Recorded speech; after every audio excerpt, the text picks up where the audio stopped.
Hello YouTube, it's July 29th, and I figured I'd do a truck update because I've changed a few things around and had a few things go wrong. So we'll get right into it. The first new thing that I put on, we'll start at the front and work our way back, are the 55 watt driving lights in the front.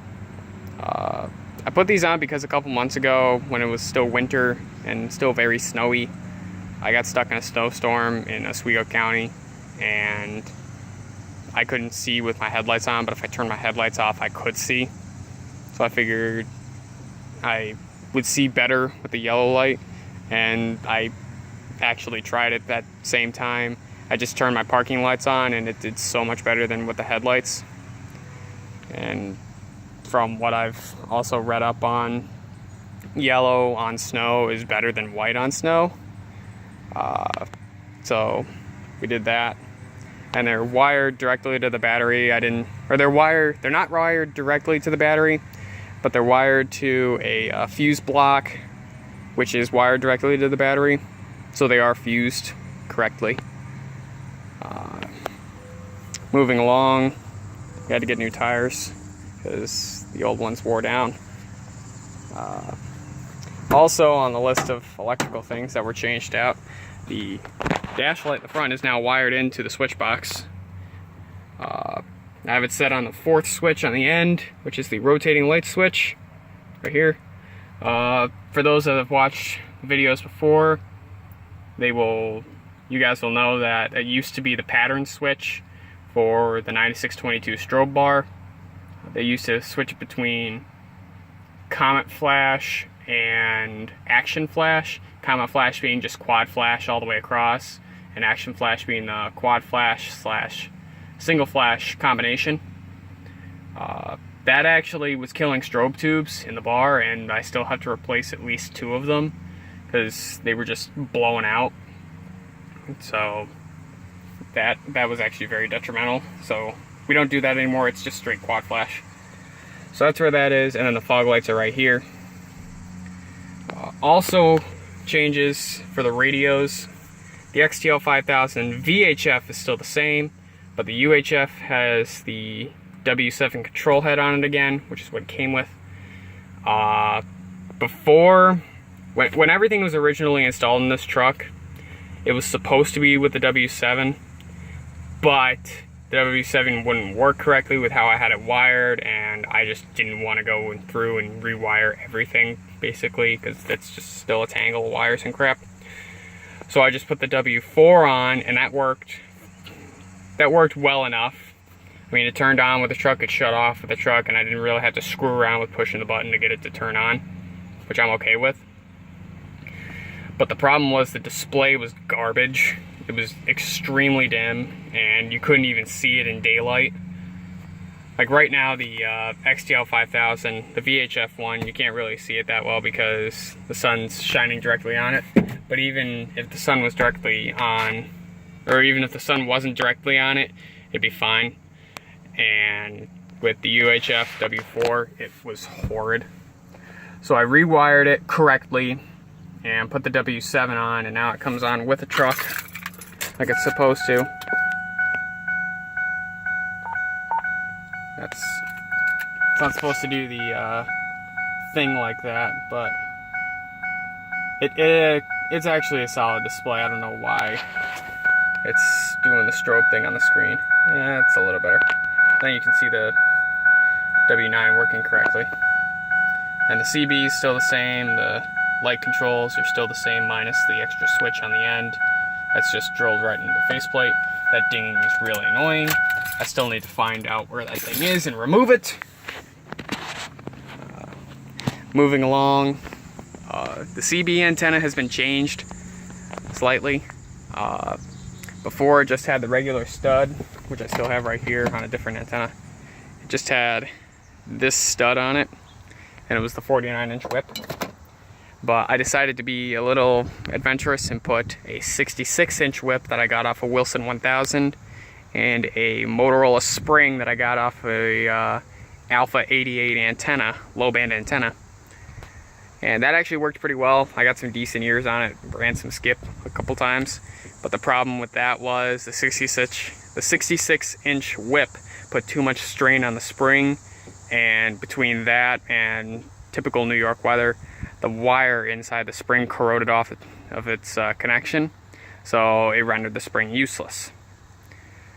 So I figured since the size and heft of the antenna was too much for it, so I took a black Larson spring and put it on the 49-inch whip, so that way I'd still have a spring to it. Because I go through low clearance all the time, so springs are kind of necessary, because just the flex of the antenna alone won't help. So that works out very well. I've gotten very good reports on it. For some reason, the antenna warning light on the CB still comes on every so often. I've been told that's actually an internal issue, because I guess the VR6 adjustment pot thing inside the radio is out of calibration, which for a factory refurb I'm not too surprised at, but it's still something that I'd have to go through and fix. The SWR itself is actually very, very low, since I don't feel like dealing with the demon anymore. If we go to calibrate it, and look, oh, it's a little low. Okay, that's where it needs, that's where the calibration is supposed to be. If we go to SWR, and this is on channel 19, the needle barely moves. I mean, if I'm going down the road, it'll start coming on, but for some reason, it's just not at the moment. And if I talk into it, radio check, then I get a radio check. It's just 50 shades of screwed up. So, I'm not sure what its deal is, but eventually I'll go through and fix that. Or I might not, because I know the SWR is good and I know the antenna doesn't have an issue, so I really might not even care. Anyway, also on the topic of antennas, the VHF antenna has been changed out as well. It's been changed out several times. In the original setup for the truck, it was a Childs 3DBS, which was a 49-inch whip with a freaking huge stainless steel static ball on the end, and that was very nice. Except it had terrible receive issues. So that had to be taken off. So I put a Motorola Spectrum A90 in its place that also had issues because the spring on it was bad, and I need the spring. So I called up my deputy coordinator for search and rescue, who happens to be a Motorola tech and has a ton of spare parts at his house. And I asked if I could get a couple springs off him, and he said yes. So I went up and got some springs, and this was sitting off in a corner. And we noticed it had an NMO mount on it, or at least it had the NMO adapter for the weird, whatever the hell it is, connector on the bottom of most of those old Hustler style antennas. And we're like, this is interesting. Wonder what this came off of. So he took that off, and it turns out on the inside, on the connector, it has a VHF high band range stamped into it. I think it's like 138 to 174 or 144 to 174. Either way, it's like right in the middle of the 2 meter band, and it's right in the middle of where I need it to be anyway. And it's like, oh, that's cool. So we threw it on, and I have had zero trouble with this antenna since then. I tried putting a longer whip on it, but that one's tuned, cut for what I need it for.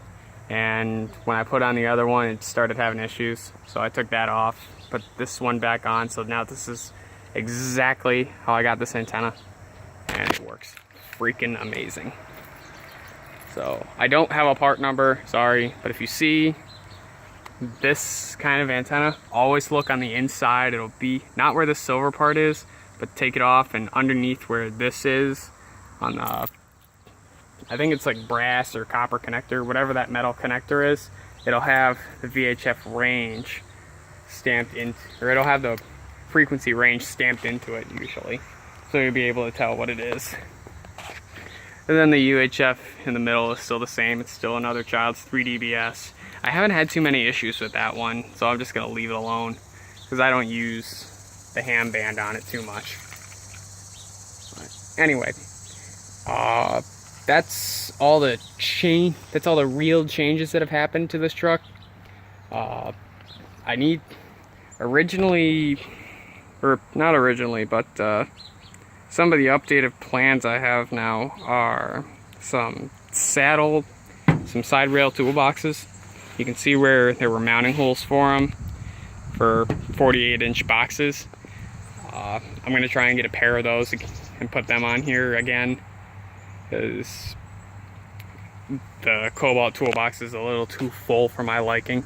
Plus, I'm going to put a VHF radio back here, so that way I don't have to have my truck on, the battery on, or the window down when I'm working on search missions and working out of the back of my truck for, like, say if I'm like an operational post out in the field and I don't have the communications truck and it's actually a nice day out and my portable won't work but a mobile will, I'll have like a 50-watt VHF radio right back here and won't have too many issues with that. Now, some would say just take the back rag off and get a cap. Well, you see, I really don't want to drill holes in the roof. I've done enough damage already, so I really don't want to do that, which is why I got the rack in the first place. And I have no problems with it, and it was a pain to get on, so I'm not taking it off until I have to. So saddle boxes are on the list. Also need to do a new exhaust again, because all the welds on the muffler on the other side right there, all the welds on that are garbage. So it's just, it's leaking like a sieve, and it sounds awful. Case in point, at 2,000 RPM, when I'm going about 75-ish, it sounds like I have a belt squeal, and I really don't. So, anyway, so those are the major things going with the truck. Most of the front end has been rebuilt at this point. That happened kind of in between the last couple of videos. There's also a plan to put a external speaker for the VHF radio in, or the UHF radio. I haven't decided which one yet, but I have a kit so I can do that. I'll most likely put it on the VHF radio because it's just easier to control with the W9 head. And at some point I need to change around a caliper, but other than that, the truck is very solid, and I'll make more videos as updates come along. Thank you for paying attention this long. I hope you still paid attention this long, and see y'all in the big one.